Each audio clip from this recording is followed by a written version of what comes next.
think a lot of people use this word in a performative way. They're like, oh, we want you to be authentic. Okay, but do you really? Like, can I speak Spanglish? Can I use AAVE? Because I don't think I really can.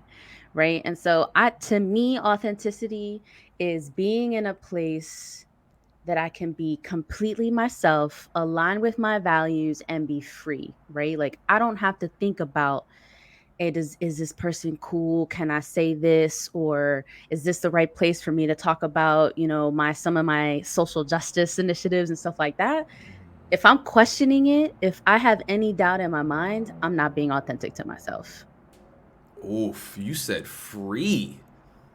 Free to be myself. I think like Yeah. when as you were speaking, I thought of the word like safety as well. But Yes. it is interesting though, because I've heard that in like most jobs that I've been. In fact, it's often like a value. It's like we value authenticity. We want you to bring your most authentic self to work. And you're saying you've heard that from jobs and corporations as well? Oh yeah, 1000%. And me having come from the HR and diversity, equity, inclusion space, like I hear this all the time. It's one of the things that we're tasked with, right? To create a culture that people can thrive and be their authentic selves. But what you're really asking people to do is be authentic to the work that supports your business and makes you money. You're not necessarily putting the person in an authentic space. You don't really want their kids screaming in the background of that Zoom call. You don't really want people to get away from the work that is going to make you money. Essentially, that's what it's about, right? And so when I think about authenticity, I ask the question, what does that really mean? Do you want people to be in a very structured way? You want a mission to redefine professionalism. Like, is that what you're talking about? Because that's a whole different construct. That's not authenticity. That's putting people in a certain box that is going to make you comfortable. But if you really want people to be authentic, then allow them to be that way without repercussion, without inequities, without out some of these structures that are meant to put us on different pegs. Because it goes a completely different direction when you say, hey, Black women, I want you to be strong. I want you to come to the table. I want you to make decisions. And I'm not going to be offended by your power.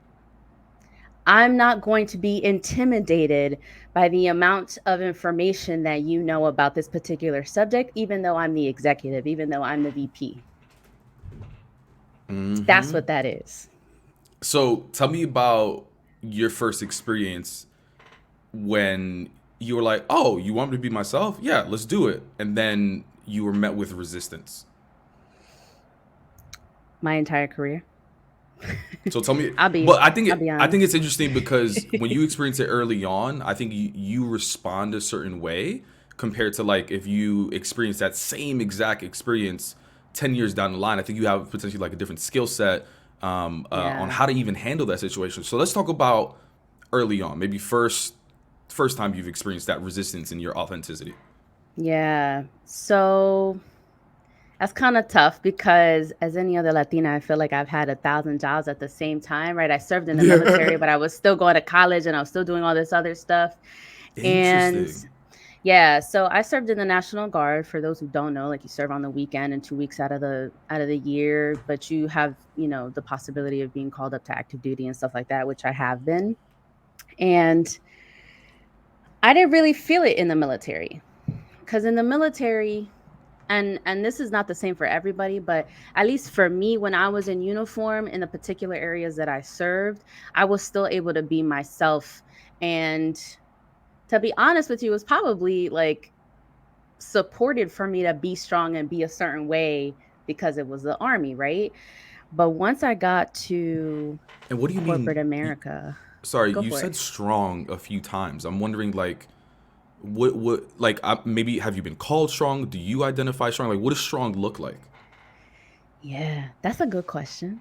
Yeah, I'm thank still you. working out strong in therapy, so like I'll preface with that. But to me, in those experiences, it's being able to show up, get that grit. Like even though shit is hard, you still keep moving, you still keep getting shit done. You know what I mean? Like you're able to balance all of that and continue to persevere in certain situations. That's what strong means to me. I was still able to be vulnerable and still address my feelings. Like, don't get me wrong, all of that, being in tune with your emotional state, is absolutely important. You cannot be strong without having that element. So I'll be clear with that. But I was really able to step up. I know how to manage. I know how to run a household before I was legally able to, right? And so I just used all of those skills to lead my squad, to run shit when I needed to. You know what I mean? Like, I've been activated to respond to hurricanes and like went into automatic, like, all right, like, let's find these logistics. Like, what kind of equipment do we need? What kind of people do we people that we need? All this other stuff.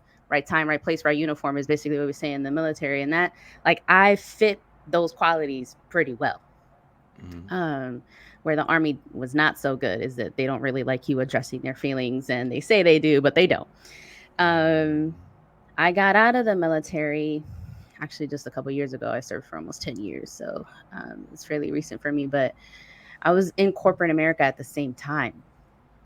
And I noticed that when I tried to lead from my bottom of the barrel position, people didn't really like it. They just wanted me to say yes and do what they told me to do. What do you mean they didn't like it? Like, was it like these silent signals? People just give you looks, or certain words like people actually give you feedback? I think it was both. It was both. But the stuff, it's masked in a certain way. It's, oh well, we're not gonna try that right now. We're gonna go in a different direction. Or that's Mm-hmm. not really how we do stuff here, maybe another time. Or you should probably apply to this other position that's better for your skills, blah blah blah. Or maybe this isn't the right place. Right. I think for so long, I didn't even know who I was. Like, let's be honest, I didn't know who I was. So I didn't know what being authentic meant. And so when I was being challenged in that way, I crippled. I just kind of like, all right, well, I buckled and I'm gonna Yeah. step back, and I guess it is what it is. So I guess to your point, I did have a different skill set. I worked also in the federal government, and that right there, that was the start of my demise, but also my self discovery, because I was growing into who I needed to be. I started therapy. I, was growing my family también. And then I keep getting all these roadblocks on things that I think are great, but are not necessarily valued in a place that the system has existed for hundreds of years already, and they don't want to change. And there's a very specific demographic who runs it, and Mm-hmm. they're not open to new ideas, new generations, et cetera, et cetera. So you have so much experience in the military, like being a leader, and I've actually spoken to my friend about it, and I think he was in the army as well. And here he is, for example, I'm talking about leading a team in like life or death situations, right? I'm talking about leading a team of like dozens of people, Mm-hmm. the pressure that goes with it, right? Meanwhile, I worked with him at Meta, and at Meta, he was an individual contributor, but he was applying to manager roles. And people would like not discredit, but disregard any experience from the army because, and they would tell him that he didn't have any manager experience because he didn't manage someone, he doesn't have the skills to be a manager sort of in the quote unquote advertising industry. And I thought that was fascinating. But like literally, he had 10 plus years of experience of managing teams. He had way more experience than his own manager in managing teams. Yeah. But like the funniest part to me is that when you read job descriptions in like for Meta or like any tech company, it's like, we need you to it was like we need you to work through high pressure situations. And he's like, I'm sorry, are you talking about like submitting an Excel doc before 5 p.m.? That's high pressure? Yeah. Like, yo, they Yeah. don't even know the shit that I Yeah. went through leading teams in the army. You know what I mean? Yeah. Yeah. It's fascinating. Like Yeah, it's so these ironic quali- you bring the, that up.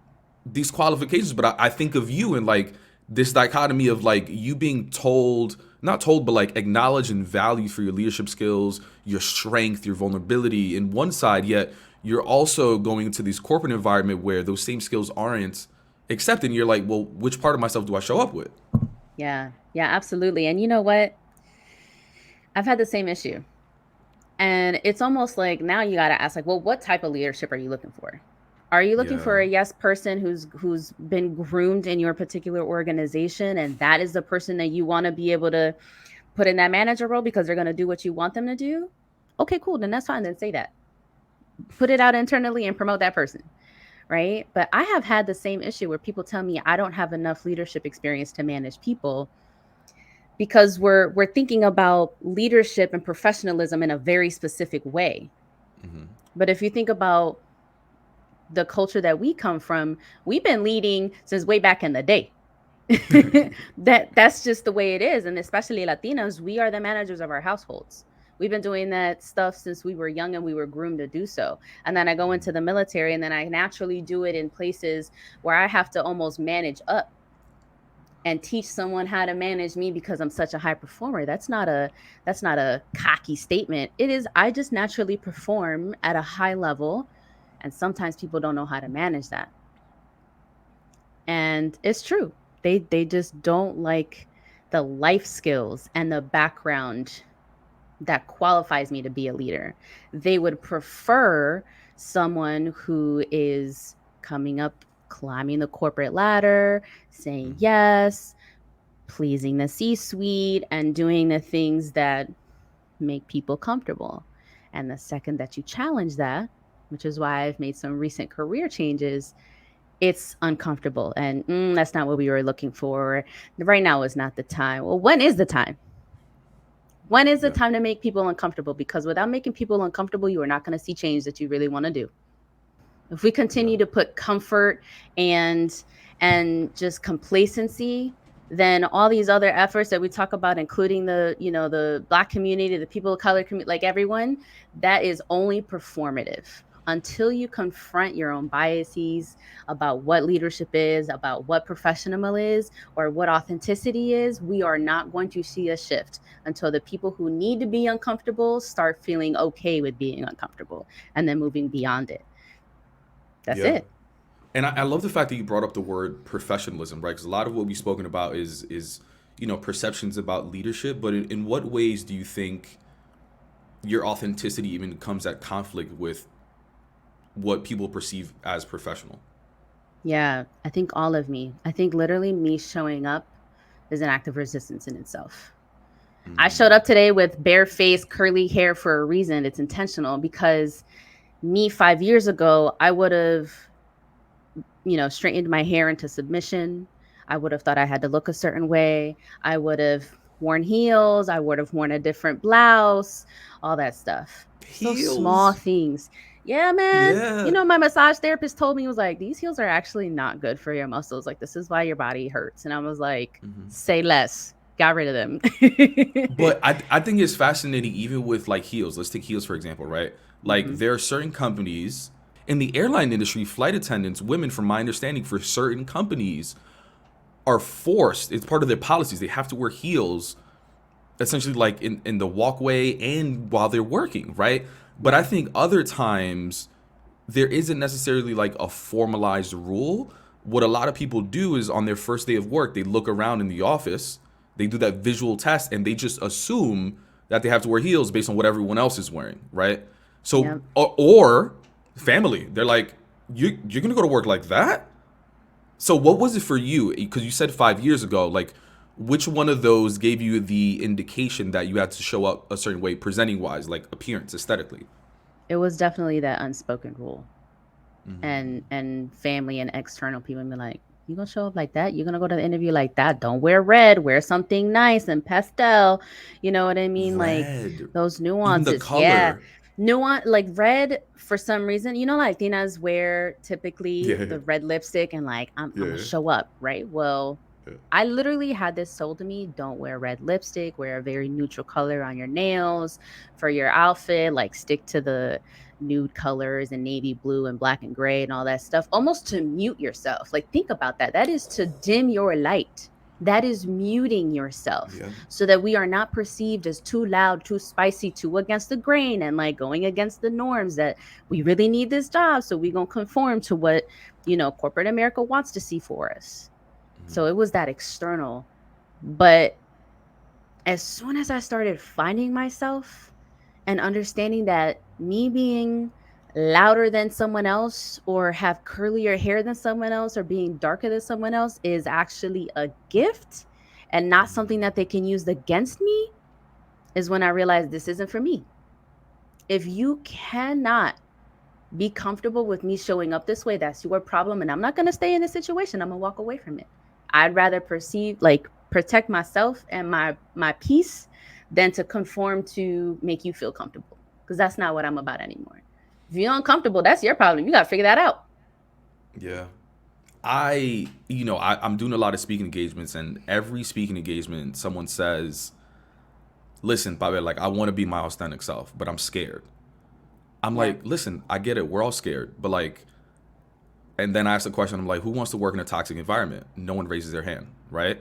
So then I ask people, like, wouldn't you want to know if where you work is toxic? How the hell are you going to find out if you don't show up authentically? Like, I think you want to know if it's scary, Oh, so yeah. that you can then make a decision for yourself if you want to leave. And it doesn't have to be a new company. It could be a new team. It could be a new manager. There's so many, but it's kind of like finding out you're underpaid. Like, wouldn't you want to know that so that you could then make a Yeah. decision for yourself? 1000%. It sound 1000%. it sounds like you had certain experiences, let's say pushback on who you were, and you went through this phase of like self discovery, which I love. Like, what sort of questions did you ask yourself during that time? Ooh, that's a good one. I had a lot of questions. I to answer to get into that, I feel things really, really deeply.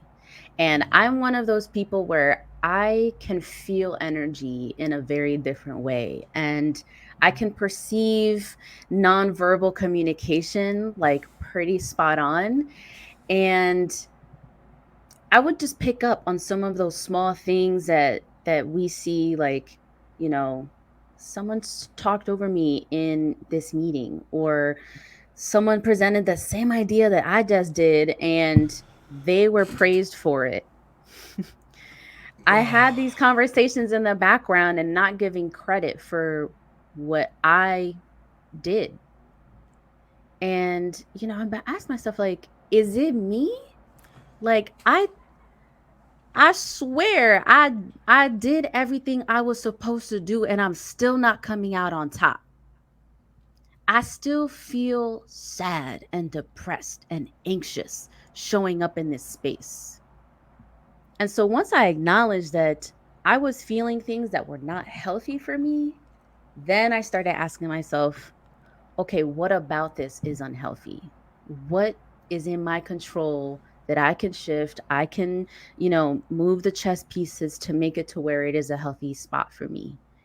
And for me personally, that was just leaving toxic places altogether, because I tend to want to push people for change, and that's not often received with open arms. That's, oh, we need to do a survey, we need to do an analysis. I don't know if we can do this, but we'll put this on the 5-year plan. Or I'm like, there Wait, are small please, things. please tell me about that. Like, what did you mean? Well, especially in HR and diversity, equity, inclusion, I tend to think employee first. I talk about these things, like, how can you make employees feel like they can show up authentically? How are we supporting people? Because ultimately, you invest in your people, you're investing in your company, but not everyone sees it that way. And I think there are small things that organizations can do to be able to invest in their employees. We're not asking for a lot. I just want to be able to, I want to be able to have dinner with my kids. I want Yeah. to be able to go to that sporting event, right? Like, I want to be able to show up to the things outside of work. But I cannot do that if you expect me to be online 12 hours a day. I cannot do that and take care of myself if you expect me to eat my lunch at my desk and continue to be productive and output for you, right? If you run people ragged, they're not going to last very long. That's why you have turnover rates. That's why you still have people having to recruit 1,000 miles per hour, because your people are leaving, because you're not listening to them. We're like, oh well, we can't do that. We can't shift. We have to have core hours. People need to show up to this meeting. And I'm like, look, 90% of this stuff could have been an email. Like that's a fact. 90% of the stuff that people want to talk about can be in an email. Let me know what you need. Let me know what the plan is. Cool. When you need it, awesome. I got you. Instead of let's have our 2-hour meeting on planning this one thing and not have any action items when we leave it. How is that productivity? It's not. Yeah. But organizations feel like, oh, well, that's going to change our culture. It's going to be way too much change. We don't know how to handle that. So we're not going to look at that right now. We're just going to like host a pizza party and hope that it contributes to morale. Now you putting on your corporate voice as you talk about the pizza party. You saw that inflection? I saw that. That you have to bring it back because you developed that voice after like years. You know what I mean? Yeah, basically. I mean, I gotta use it now. It's a skill. There's certain things that you mentioned throughout that, and I feel it's so important to go back to it and acknowledge it. Right, like this idea of feeling alone, I think is something that is kind of like that first step in finding out like who your authentic self really is. Like I think the first thing I tell everybody to do is like just realize you're not alone, because when you feel alone, you feel like you're the problem, but you're not the problem, right? Like it's a macro level society issue around like a lack of education around what professionalism even means, right? Yeah. But the problem, before we even acknowledge that we're not alone, like I often think about like the reason why we feel like we're alone is because we don't talk about these experiences openly, right? Like we can't tell our family because they're gonna be like, what are you complaining about? Do you know what I had to go through? I can't tell my friends because they're gonna be like, because they got cool jobs, but it ain't where you work. Right. You know what I mean? They'll be like, what are you complaining about? Don't you get paid whatever amount? Don't you be getting free lunch some days, whatever? So it's like, even if you do share it with people, it's a very small group. So people don't end up hearing these stories, hence the cycle of feeling alone and feel like I'm the problem, etc. Like that thing that you said, it was like, I just wanted to know that I wasn't crazy. Yeah. That's deep. It is deep. And you know what the difference is that when I felt like that, I wasn't speaking up. I internalized all of it. Exactly. Internalized all of it. And you know what? Like I really need people to hear like that is the way the system was intended to be. Ooh, talk about that.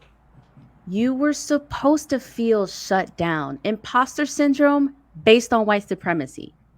That's because we don't meet the white standard or the proximity to whiteness. Speaking up and going against the grain, that's rooted deeply in our history, at least here in the United States. And so being able to show up and be your authentic self and find safe spaces, that in itself is a resistance. So you feel exhausted. You feel like ain't nobody got your back. But that's meant to make us feel quiet and not share and not, be grounded in our power as a community and actually change something. That's intentional. That is the way the system is created. And that's why sometimes when you are the only one speaking up, it's exhausting. You move job to job. You're like, I don't have somebody in my corner helping me fight the good fight. Right?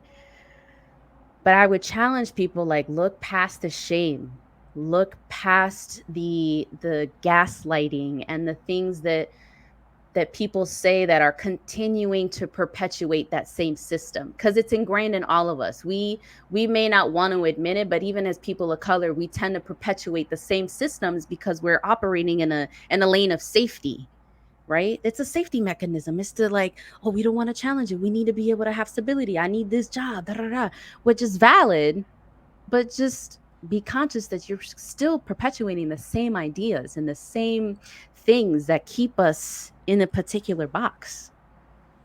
I found freedom as soon as I put a mic in front of myself.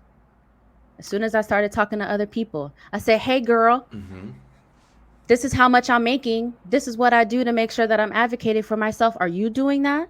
And sharing stuff and being vocal Yeah. about it. As soon as I started doing that, people were like, "Damn, Ayanna, you right. Let me start that doc right now so I know, so I'm ready. Come review season, I get that bonus and people understand what value I bring to the table." So it sounds like, let me know if I'm understanding this correctly. Like, you went for a long time, like a lot of people, like not sharing these experiences, like feeling like you were alone. And Yeah. then is it safe to say, like, you started feeling more comfortable leaning into authenticity when you found, well, you started sharing your story and then found that community? Because that's the powerful piece that I think a lot of people underestimate. I always tell people, Yes. like, yo, being your most authentic self is bigger than you. It's not about you. It's about the people that are looking at you. Yes. It Because takes a village. that's what changes culture. Like, you being yourself is gonna inspire someone else to be themselves. Right. It's gonna tell someone else that they're not crazy. And Yes.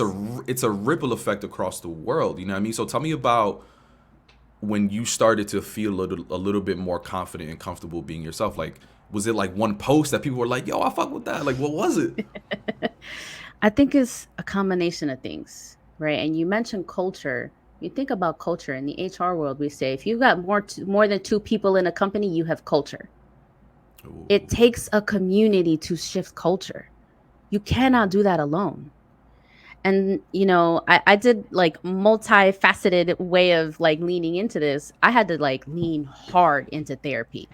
I had to figure out why I was hiding certain things about myself, right? Yeah. And there are some some very therapeutic things on that side, right? Like I was combating a lot of the stuff that I was just carrying generationally. I was assuming certain roles and I was put in a very specific box at an early age. I didn't know how to break out of that. I didn't know who I was outside of that. And so I just thought I was being me, but I wasn't. I was being a version of myself. And when I started talking about it and finding people who felt the same way or think about things the same way and back you up and are part of your village, right? Like I know you, I mean, like, yo, Babel, I experienced this thing. Like, I gotta talk, brother. Like, this shit is exhausting, right? Like, I know I can do that.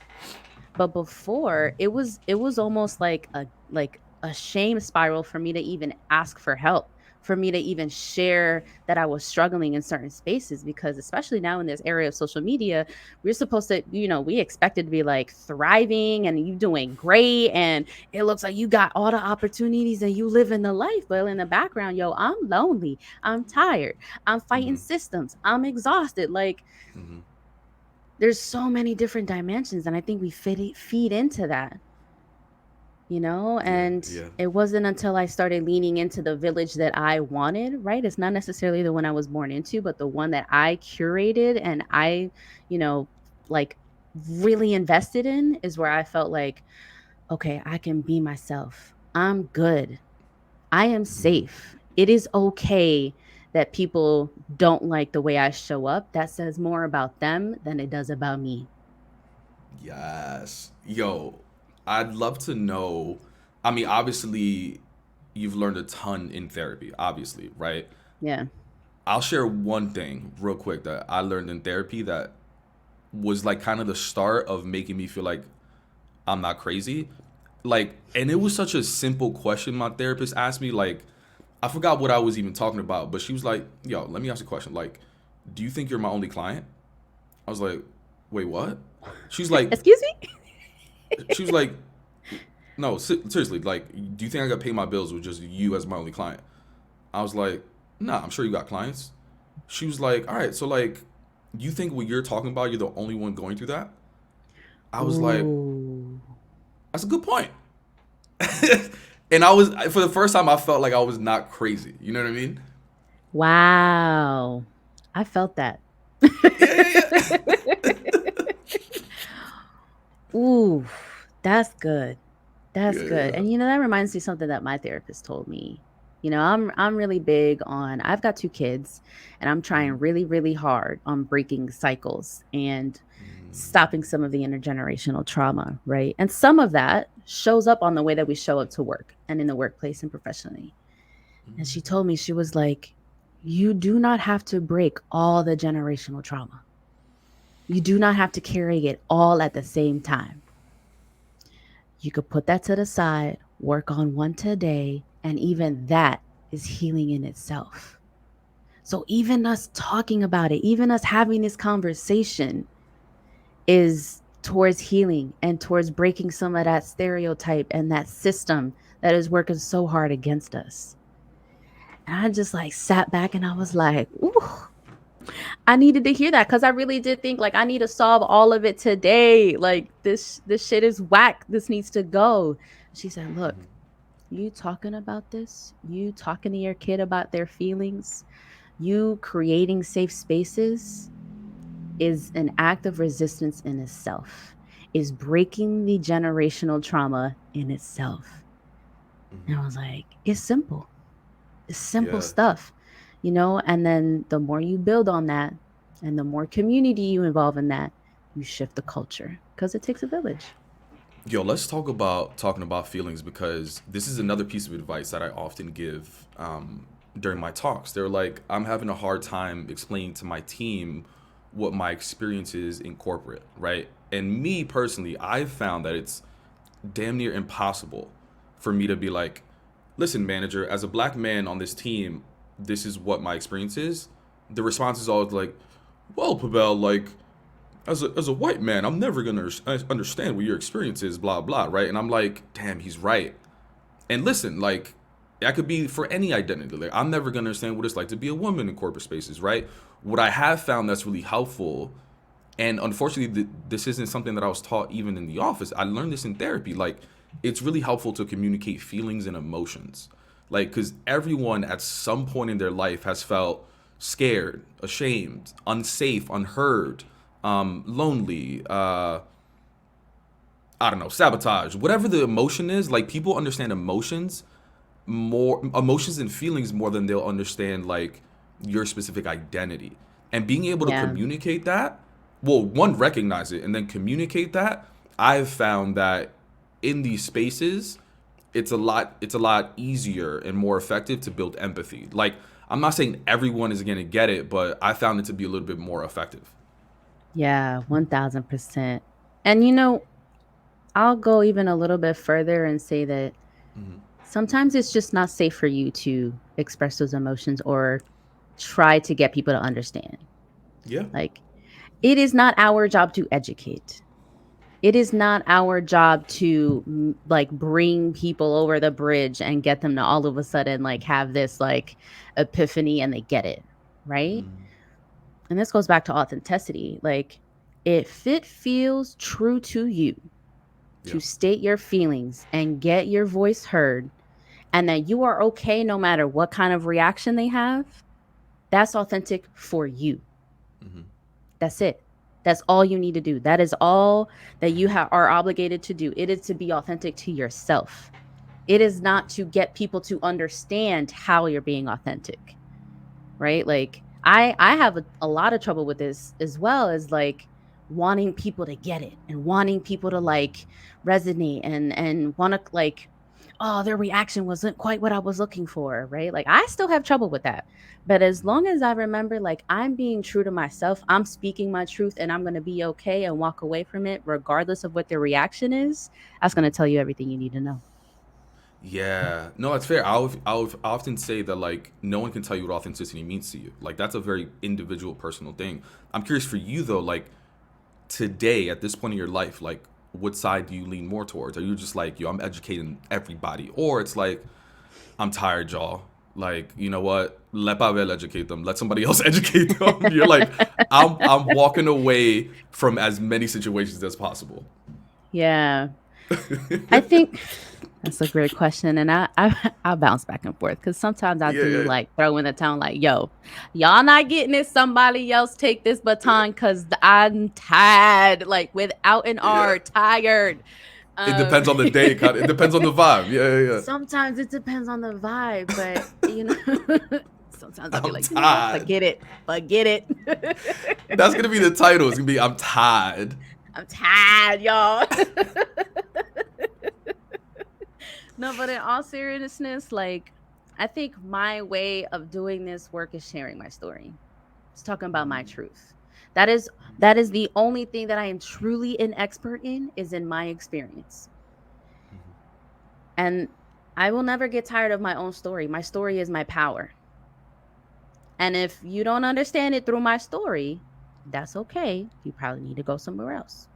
Right. And I had to accept that. I have to be okay with that. That the way that I educate is the way that I speak. It is through my work. It is through my podcast. It's through other avenues and having these conversations and bringing things to light. But I have to leave it right there.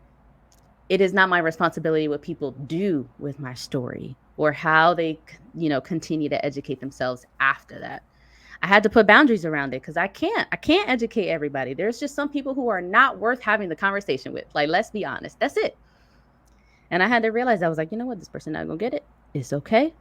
I'm okay to walk away. And I gotta recognize that, because you're right. So it's exhausting. And sometimes I'm like, you know what, Babel? It's your turn. That guy not getting Yeah. it. I'm curious too, because obviously it is exhausting for all of us. Like, how optimistic are you that corporate spaces offer a place for you long term to be successful? I'm not I'm not that optimistic for corporate spaces.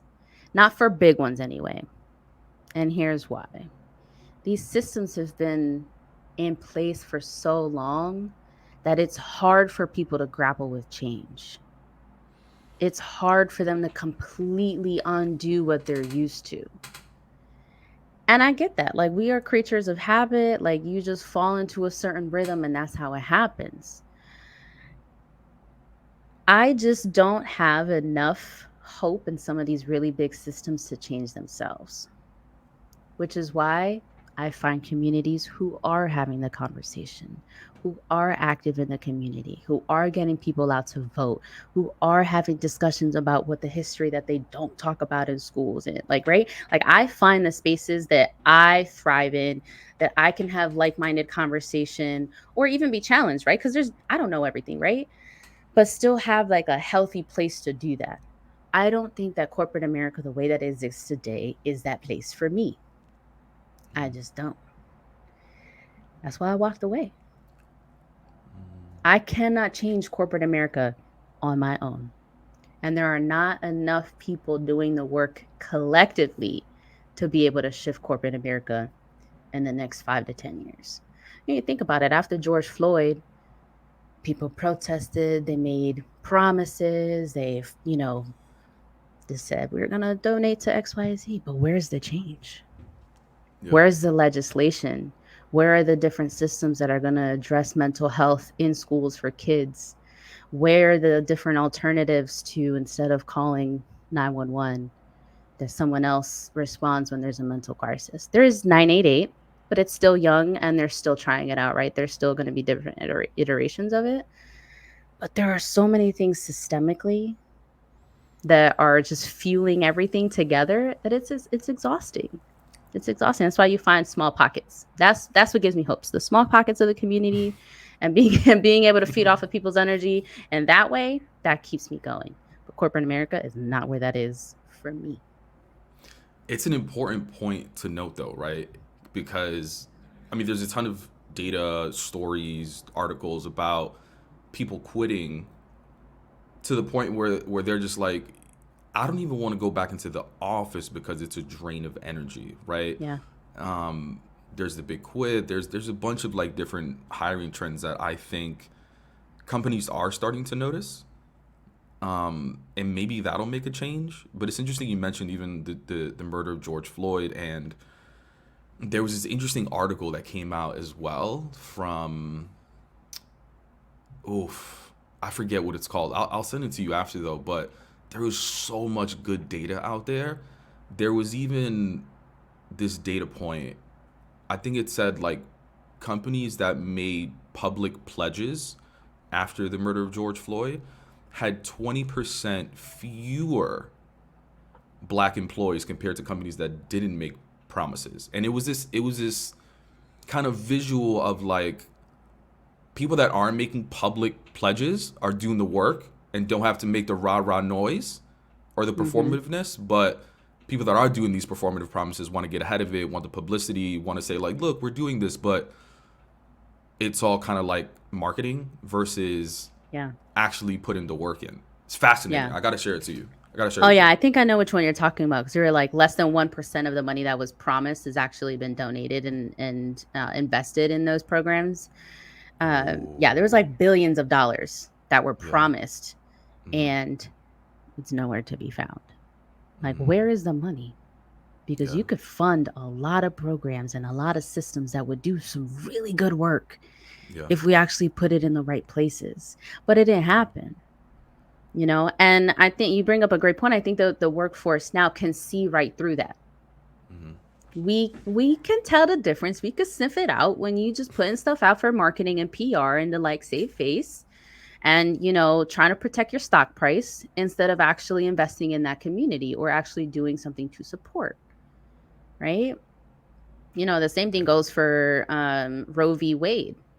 When Roe v. Hmm. Wade fell, you could tell the difference when employers were doing stuff internally to support their employees versus the folks that came out and were like, oh, we support reproductive rights, blah, blah, blah. Okay, but what are you doing?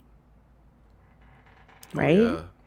yeah. I think we could see right through that and people are being held accountable. I just don't know that employers have the right answer, right? Like they're so used to doing, oh, well, we support you.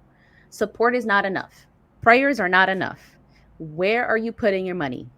Where are you actually investing your time? Because that is what's going to change. That is what's going to make this different for people who are historically marginalized. Until then, it's gonna go in the same cycle. Yeah. And until then, people, corporations, and companies are losing out on talented individuals like yourself, which is Yeah. unfortunate. Because it's not only it's a win-win for both of us, right? If it is a safe, thriving environment. That said, to wrap up, because we're running out of time, I love the place where you are now, obviously, but we're not done growing. We're still Yeah. growing. I want to know, as you look forward, what's one thing that inspires, empowers you to continue being your most authentic self? That's a really great question. And I'm gonna try not to get emotional while I answer this, but it's my kids.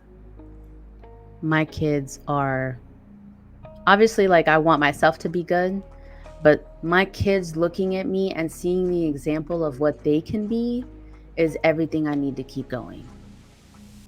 I was working really long hours and I was stressed and all this other stuff. And my son looked at me. He was like, Mommy, why are you so tired? Why are you working so much? Can you watch a movie with me? And it's so simple, such a simple question. Like to him, he's like, yo, I want to spend time with my mom. But to me, I see that he can read the nuances of, yo, I'm stressed going into this hamster wheel every day. I'm not spending enough time with my kids. I'm not showing up for them the way that I really want to. And that's all I need. If I'm not showing up for my kids exactly the way that I need to, I'm not doing it right.